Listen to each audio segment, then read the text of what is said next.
श्री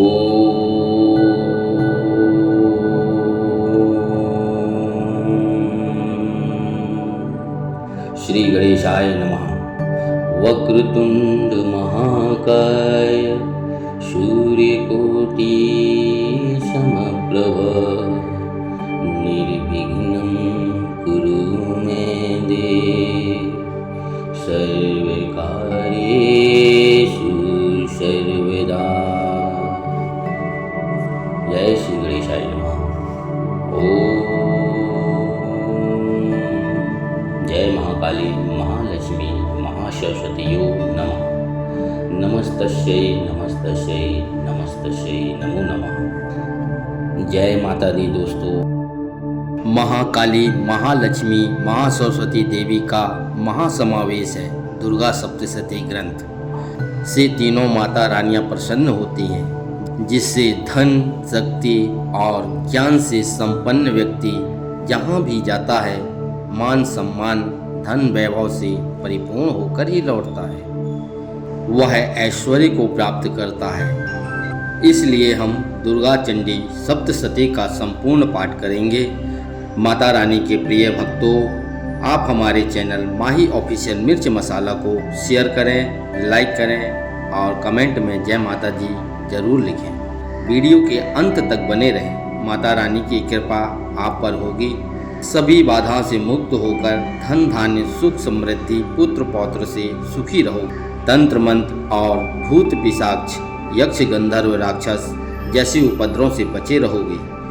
तो चलिए देर न करते हुए हम माता रानी का दूसरा अध्याय आरंभ करते हैं। अगर आपने हमारे चैनल को सब्सक्राइब नहीं किया है तो कर लें। माता रानी आपकी सभी इच्छाओं की पूर्ति करेंगी। जय माता दी। हे माता रानी, इस चराचर जगत में सभी जीव जंतु प्राणियों की आप रक्षा करने वाली हो। आपको हमारा बारंबार प्रणाम है। हे महाशक्ति दुर्गा देवी, जो इस पाठ को श्रवण कर रहा है उस पर आपकी कृपा बनी रहे। दुर्गा सप्तशती में आए 13 अध्यायों का हम उल्लेख करेंगे, श्रवण करेंगे। चतुर्थो अध्याय है इंद्र आदि देवताओं द्वारा देवी की स्तुति। ध्यानम। सिद्धि की इच्छा रखने वाले पुरुष जिनकी सेवा करते हैं तथा देवता जिन्हें सब ओर से घेरे रहते हैं, उन जया नाम वाली दुर्गा देवी का हम ध्यान करें। उनके श्री अंगों की आभा काले मेघ के समान श्याम है। वे अपने कटाक्षों से शत्रु समूह को भय प्रदान करती हैं। उनके मस्तक पर आबद्ध चंद्रमा की रेखा शोभा पाती है। वे अपने हाथों में शंख चक्र कृपाण और त्रिशूल धारण करती हैं। उनके 3 नेत्र हैं। वे सिंह के कंधे पर चढ़ी हुई हैं और उनके तेज से तीनों लोकों को परिपूर्ण कर रही हैं। ऋषि कहते हैं, अत्यंत पराक्रमी दुरात्मा महिषासुर तथा उनकी दैत्य सेना के देवी के हाथ से मारे जाने पर इंद्र आदि देवता प्रणाम के लिए गर्दन व कंधे झुकाकर उन देवी भगवती का उत्तम वचनों द्वारा स्तवन करने लगे। उस समय उनके सुंदर अंगों में अत्यंत हर्ष के कारण रोमांच हो आया था। देवता बोले, संपूर्ण देवताओं की शक्ति का समुदाय ही जिनका स्वरूप है तथा जिन देवी ने अपनी शक्ति से संपूर्ण जगत को व्याप्त कर रखा है, समस्त देवताओं और महर्षियों की पूजनीय व जगदम्बा को हम भक्तिपूर्वक नमस्कार करते हैं। वे हम लोगों का कल्याण करें। जिनके अनुपम प्रभाव और बल का वर्णन करने में भगवान शेषनाग ब्रह्मा जी तथा महादेव जी भी समर्थ नहीं हैं। वे भगवती चंडी का संपूर्ण जगत का पालन एवं अशुभ भय का नाश करने का विचार करें। जो पुण्य आत्माओं के घरों में स्वयं ही लक्ष्मी रूप से, पापियों के यहाँ दरिद्रता रूप से, शुद्ध तथा अंतःकरण वाले पुरुषों के हृदय में बुद्धि रूप से, सत्पुरुषों में श्रद्धा रूप से तथा कुलीन मनुष्यों में लज्जा रूप से निवास करती हैं, उन आप भगवती दुर्गा को हम नमस्कार करते हैं। देवी, आप संपूर्ण विश्व का पालन कीजिए। देवी, आपके इस अचिंत्य रूप का असुरों का नाश करने वाले भारी पराक्रम का तथा समस्त देवताओं और दैत्यों के समक्ष युद्ध में प्रकट किए हुए आपके अद्भुत चरित्रों का हम किस प्रकार वर्णन करें। आप संपूर्ण जगत की उत्पत्ति में कारण हैं। आप में सत्वगुण, रजोगुण और तमोगुण ये तीनों गुण मौजूद हैं, तो भी दोषों के साथ आपका संघर्ष नहीं जान पड़ता। भगवान विष्णु और महादेव जी आदि देवता भी आपका पार नहीं पाते। आप ही सबका आश्रय हैं। यह समस्त जगत आपका अंशभूत है, क्योंकि आप सबकी आदिभूत अव्याकृता परा प्रकृति हैं। देवी संपूर्ण यज्ञों में जिसके उच्चारण से सब देवता तृप्त लाभ करते हैं, वह स्वाहा आप ही हैं। इसके अतिरिक्त आप पितरों को भी तृप्ति का कारण हैं। अतः एवं सब लोग आपको स्वाधा भी कहते हैं। देवी जो मोक्ष की प्राप्ति का साधन है, अचिंत्य महाव्रत स्वरूपा है। समस्त दोषों से रहित जितेंद्रिय तत्वों को ही सार वस्तु मानने वाले तथा मोक्ष की अभिलाषा रखने वाले मुनिजन जिनका अभ्यास करते हैं, वह भगवती पराविद्या आप ही हैं। आप शब्द स्वरूपा हैं। अत्यंत निर्मल ऋग्वेद, यजुर्वेद तथा उद्गीरथ के मनोहर पदों के पाठ से युक्त सामवेद का भी आधार आप ही हैं। आप देवी तीनों वेद और भगवती छहों ऐश्वर्यों से युक्त हैं। इस विश्व की उत्पत्ति एवं पालन के लिए आप ही वार्ता, खेती एवं आजीविका के रूप में प्रकट हुई हैं। आप संपूर्ण जगत की घोर पीड़ा का नाश करने वाली हैं। देवी जिससे समस्त शास्त्रों के सार का ज्ञान होता है, वह मेधा ऋषि आप ही हैं। दुर्गम भव सागर से पार उतारने वाली नौका रूप दुर्गा देवी भी आप ही हैं। आपकी कहीं भी आसक्ति नहीं है। कैटभ के शत्रु भगवान विष्णु के वक्ष स्थल में एकमात्र निवास करने वाली भगवती लक्ष्मी तथा भगवान चंद्रशेखर द्वारा सम्मानित गौरी देवी भी आप ही हैं। आपका मुख मंद मुस्कान से सुशोभित, निर्मल पूर्ण चंद्रमा के बिंब का अनुकरण करने वाला और उत्तम स्वर्ण की मनोहर कांति से कामनीय है, तो भी उसे देखकर महिषासुर को क्रोध हुआ और वह सहसा उसने उस पर प्रहार किया।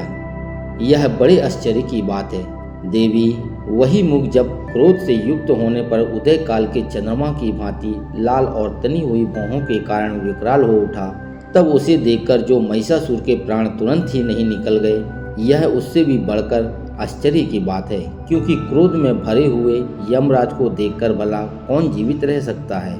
देवी आप प्रसन्न हो। परमात्मा स्वरूपा आपके प्रसन्न होने का जगत का अभ्युदय होता है और क्रोध में भर जाने पर आप तत्काल ही कितने कुलों का सर्वनाश कर डालती हैं। यह बात अभी अनुभव में आई है, क्योंकि महिषासुर की यह विशाल सेना क्षण भर में आपके कोप से नष्ट हो गई है। सदा अभ्युदय देने वाली आप जिन पर प्रसन्न रहती हैं, वे ही देश में सम्मानित हैं। उन्हीं को धन और यश की प्राप्ति होती है। उन्हीं का धर्म कभी शिथिल नहीं होता तथा वे ही अपने हष्ट पुष्ट स्त्री पुत्र और भृत्यों के साथ धन धान्य माने जाते हैं। देवी आपकी ही कृपा से पुण्यात्मा पुरुष प्रतिदिन अत्यंत श्रद्धापूर्वक सदा सब प्रकार के धर्मानुकूल कार्य करता है और उनके प्रभाव से स्वर्ग लोक में जाता है। इसलिए आप तीनों लोकों में निश्चय ही मनोवांछित फल देने वाली हैं।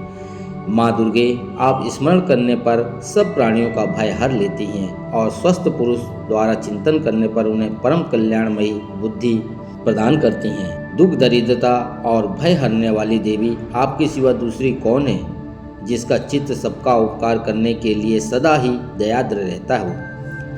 देवी इन राक्षसों के मारे जाने से संसार को सुख मिले तथा ये राक्षस चिरत काल तक नरक में रहने के लिए भले ही पाप करते हों, इस समय संग्राम में मृत्यु को प्राप्त होकर स्वर्ग लोक में जाएं। निश्चय ही यही सोचकर आप शत्रुओं का वध करती हैं। आप शत्रुओं पर शस्त्रों का प्रहार क्यों करती हैं? समस्त असुरों को दृष्टिपात मात्र से ही भस्म क्यों नहीं कर देती?